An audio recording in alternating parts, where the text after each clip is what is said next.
Olá, pessoal! Bem-vindos ao nosso canal. Hoje vamos embarcar numa jornada incrível, voltando ao comecinho de tudo. Vamos falar sobre uma das histórias mais conhecidas e fascinantes da humanidade: a criação do mundo e a história de Adão e Eva. Independentemente da sua crença, essa é uma narrativa que moldou culturas e pensamentos ao longo de milênios. Então, prepare a sua curiosidade e vamos juntos desvendar esse relato épico. Tudo começa no Gênesis, o primeiro livro da Bíblia. A história nos conta que no princípio não havia nada, apenas um vazio.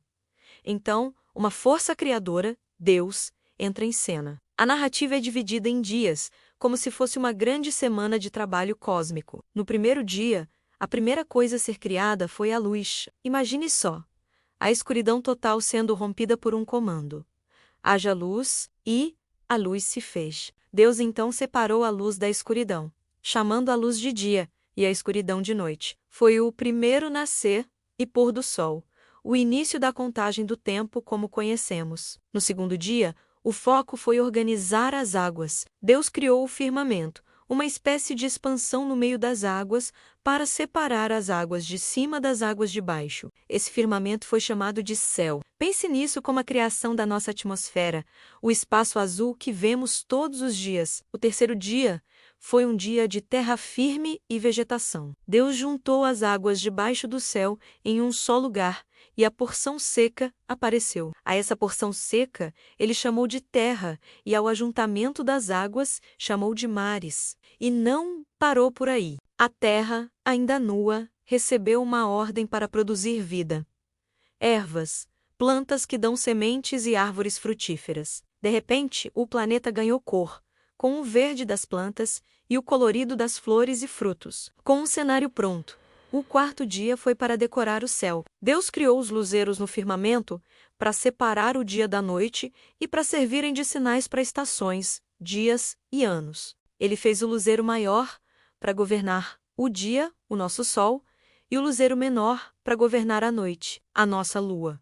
E para completar o espetáculo, ele também fez as estrelas. O céu noturno, antes totalmente escuro, agora brilhava com incontáveis pontos de luz.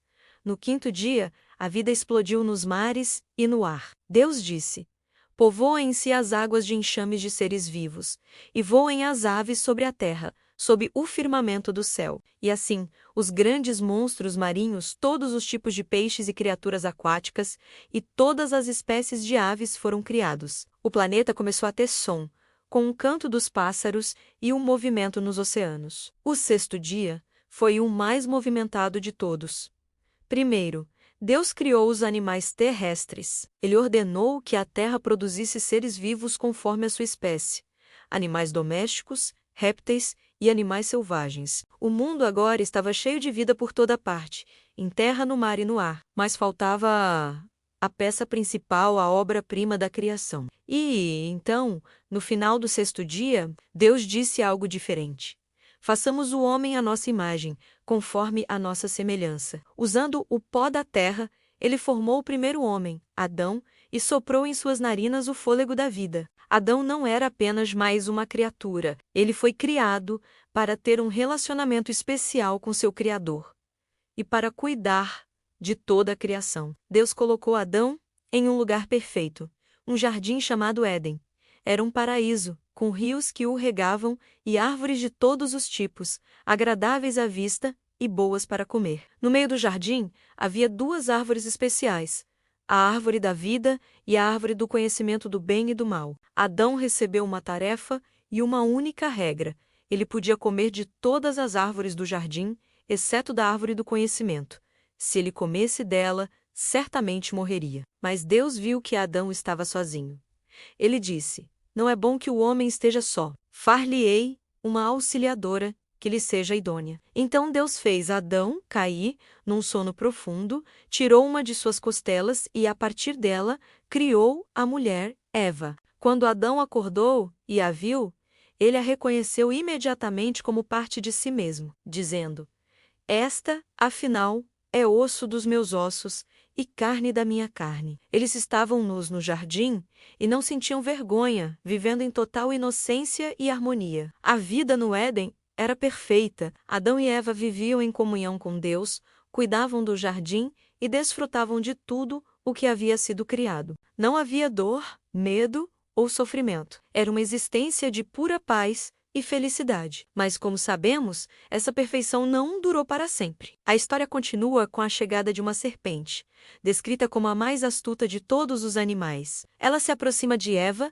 e questiona a ordem de Deus sobre a árvore proibida. Com palavras enganosas, a serpente convence Eva de que Deus estava mentindo, que eles não morreriam, mas que seus olhos se abririam, e eles seriam como Deus, conhecendo o bem e o mal. Eva, vendo que o fruto era atraente e desejável para dar entendimento, pegou, comeu e também deu a Adão, que comeu com ela. Naquele momento, a inocência foi perdida. Os olhos deles se abriram e eles perceberam que estavam nus. Sentiram vergonha pela primeira vez e fizeram roupas improvisadas com folhas de figueira. Quando ouviram a voz de Deus caminhando pelo jardim, eles se esconderam. O relacionamento perfeito foi quebrado. Deus os chama e a conversa que se segue é cheia de desculpas e transferência de culpa. Adão culpa Eva e Eva culpa a serpente.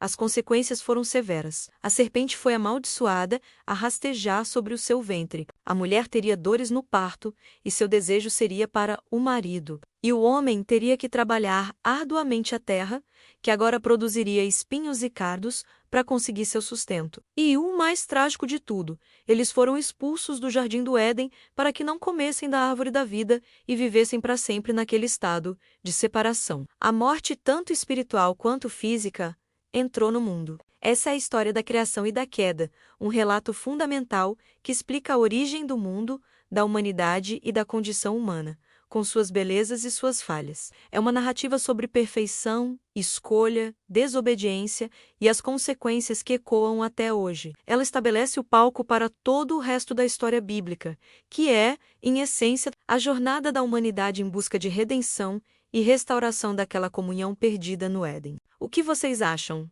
dessa história? Ela nos faz refletir sobre nossas próprias escolhas, sobre a natureza do bem e do mal, e sobre nosso lugar no universo. É uma narrativa rica em simbolismo e que continua a inspirar, questionar e fascinar pessoas em todo o mundo. Espero que tenham gostado dessa viagem ao início de tudo. Se você curtiu o vídeo, não se esqueça de deixar o seu like, se inscrever no canal e ativar o sininho para não perder os próximos conteúdos. Deixe nos comentários o que mais te chama a atenção nessa história. Muito obrigado por assistir e até a próxima!